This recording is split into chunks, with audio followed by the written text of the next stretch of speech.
Omunanga obeereeyo kati nga nawe olina omuntu akupasuwinga olumu musajja omwami musiraamu alinayo hakki esooka oli awo tolina na buzibu okimanyi Haji okimanyi mukyala gyali actually ogenda otandika akangende ndya ssente zaakyo otandika nga olya ssente zaakyo noyagala se mu myaka 5 okyalya ssente zaakyo naye ng'ate omuntu omumanyidde omanyi bino ebintu nelumu ebitulemesa okuva mu relationships omuntu omumanyidde muntu mulamu tomuyinaako buzibu ate enva kale siganyi njagala okufumbira naye ategenda ensanga omulala olumu ngaawo ne obadde okikintanya wakati nga naye waali naye nga bakumalako emirembe nabona akyali beta naye ng'ero omala n'oddayo eweewo kintu kyo bambi naye lwakubanga ate gwe wafuna ye akyakulabira wali yamperekeyo tugendeko e Mombasa tugenda Dubai nsookayo tugenda Jinja nsookayo ate oyagala kuva awantu awo oyagala kati si kuwamba passe mu madini amalala kulinga kuwamba ene waffe kulinga just naye genda mu position yo omukyala tannaba naweza bana naye mu ngeri yonna kale obeere somewhere yakuclaimingenga mukyala wokola kiwojja kakati I think abaana okubanga badda mu ssomero by the way you people bw'oba tonnazaala mwana kutandika muweerera ebintu bya school fees tuba tubyogerako bibanga ebyokusaaga kubanga okusaaga naye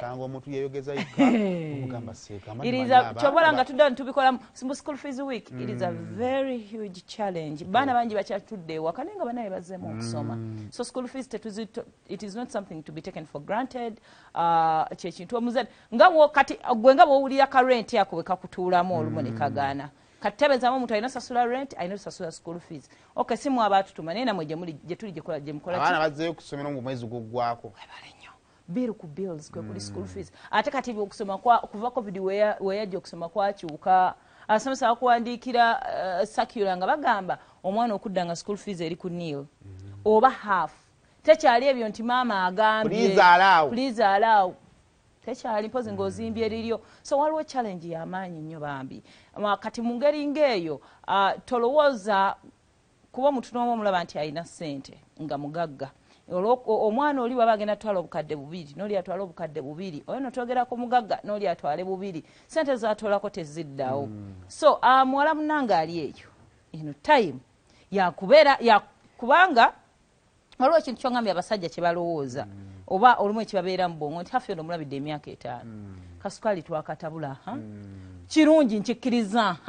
kati ki ekiddako there's a time you're stagnant in a relationship tokyalina kyozzaako sinti no ozadde mwana nakaba nekyanzaliddeyo omwana kimaama sinti no muyina business gye mugatta nti mune waliwo kyo mulyawo nti amala n'omwezi kati jjukira ekyali kimutta kali yali sukaali akafuna omala n'omwezi nga takubidde nolooza ne sugar daddy yansuulawo storage Saymore yansuulawo storage but because tokyalina nnyo kipya kyoleeta actually it is you who is receiving from him bwakuwaayo millions 2 kagamba ndowooza ojja ondabeko netocha kati woli mu bintu bya sex you're as equal as his wife at home kati gwe ki ekikujja ku eyo position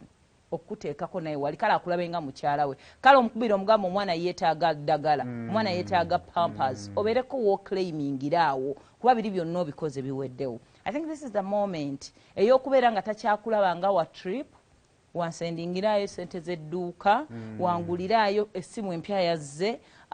byonna bye tubikola wano mu time eno esookera ddala but I think bw'ogenda okula mu myaka ne mu relationships mulimu ebintu ze nabagamba mulimu ebintu bebeerawo nga tokyasobola bisaba musajja tinteraako data oli ku university tintenguliraayo ka airtime tisimayo akasimu akapya kazze bw'otakangulira nze twawukana mulimu conversations nga tezikyajja era ng'omusajja kasita otandika obyogera kutunuulira ati nagamba okay byendidde mbiridde naye nga guno gulabika mukebe nga mulabika beba abasajja sometimes now withdrawing nga takyakubira yakivaako because toyina nnyo kyomugattako wakutunuulira bwati literally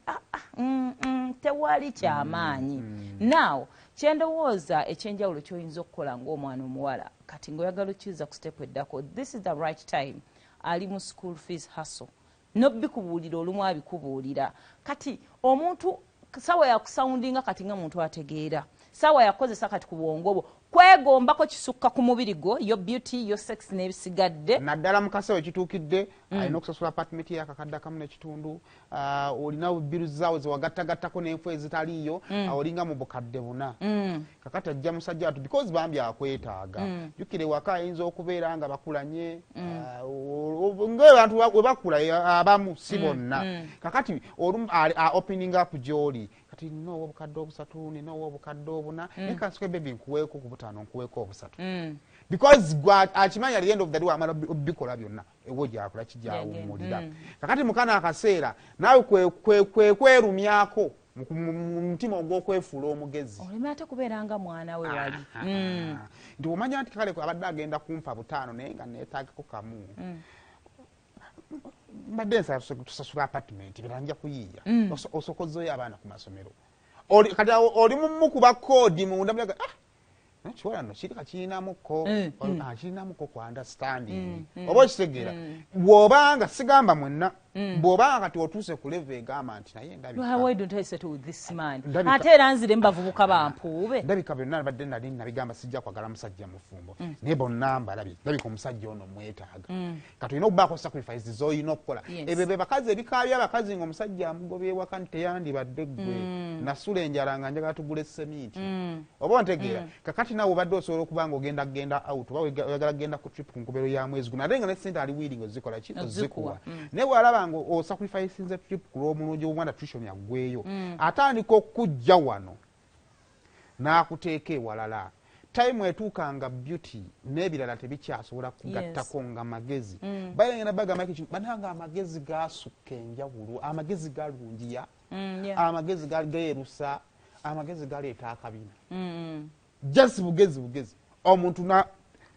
n'afreezinga n'akuta n'agamba oyo omuwala mumuleke yasukka ne lwabwongo ate nga obusonga buba si nti n'ogenda kubala bitabo byebalansinga bitabo bye just normal things of kuba muli agamba kakati ono omuwala yali agambye bambi agenda ku trip naye agambye nsooka empere y'abaana school fees abaana abatalina babe muli omuntu alina engeri gya categorizingamu mu bulamu n'agamba okay this is someone gosobola okubeerako naye because abasajja babyogera ne mwana abawala tebategeera alaba nvanze kinyini mugamba ndi ku school fees z'abaana tangamba muweereza so ndi kungamba no musima yayagala bintu byansaba obitegeera ebyo ne biba stressing nagamba nagamba noonya sanyu ne mwana n'omwala naye tategeera naye atandeeteko obusungu yes olumu abalamba bawulireyo nga babyogera nze ebya famire ye tebinkwatako tebikola ki tebikwatako oba tolina kyomwetaaza naye honestly abamu mukuze emyaka 35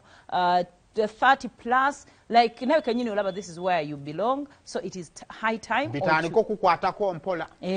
mpola togenda nnyo mpola